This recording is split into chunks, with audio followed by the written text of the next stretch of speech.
Mukaweefube omu okulongesa ebyobulamu mu ggwanga, ababaka ba Parliament basazeewo okulambula amalwaliro ag'enjawulo mu ggwanga okulaba engeri gye gakolamu.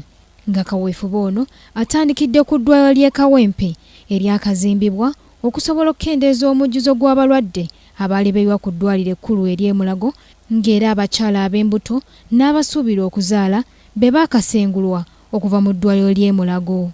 Ababaka abatuula ku kakiiko akavunaanyizibwa ku byobulamu mu lukiiko lw'eggwanga olukulu nga bakulembeddwamu ssentebe w'akakiiko kano, omubaka Dr. Michael Bukenya, balambudde eddwaliro lino. Tekijja kulwawo nnyo, tugenda kutambula nga twetegereza biki ebigenda mu maaso, naye bw'oba olinawo omanya awali ekikyamu okola ki?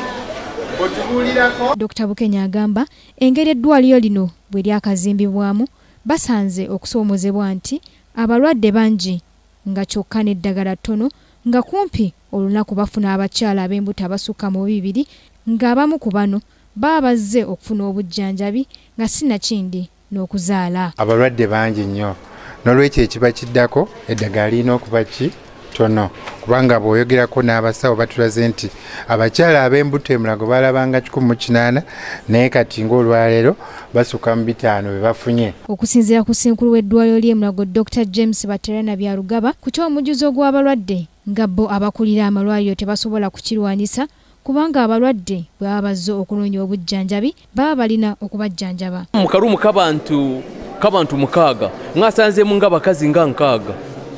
Kakati singa nteekamu ebitanda ebeera ruumu y'ebitanda abalwadde baba nga tebalina wakwebaka. Tugamba nti tulina ebitanda tubirina, naye tusobola kubiteekamu nti tupange ebitanda mu ruumu abalwadde bebakewa badde kwebaka wansi kutuuka 12-17 omwezi gwa Julaayi. Birungi Susan ngono yakulira abasawo abazaalisa abakyala ku ddwaliro ly'e Kawempe agamba abazaalisa ku ddwaliro lino batono nnyo, nga kyokka abakyala b'embuto bangi. Abalwadde bayitirivu, kakati ekisenge kino nga bw'okiraba ssaawa zino tulinamu abalwadde nga 8, naye ndowooza olaba abazaalisa abalimu ababaliko bali bazaalisa 2, kati awo tugambe tutya buli muzaalisa akola ku balwadde nga 4. Ye omubaka Mbwateka Mwagafu ow'Akasambi agamba nti eddwaliro lino lyetaaga ebikozesebwa bingi okusobola okuweereza abakyala ab'embuto.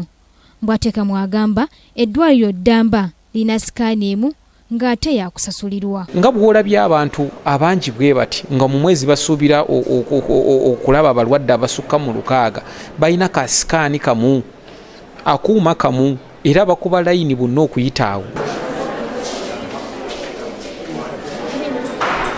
Eddwaliro ly'e Kawempe lyaggulwawo okusobola okukendeeza ku mujjuzo gw'abalwadde abali mu ddwaliro ekkulu ery'e Mulago, era ng'olunaku olwaleero ababaka balabiddwako okujja okukebera eddwaliro lino okulaba engeri gye batambuzaamu emirimu gyabwe.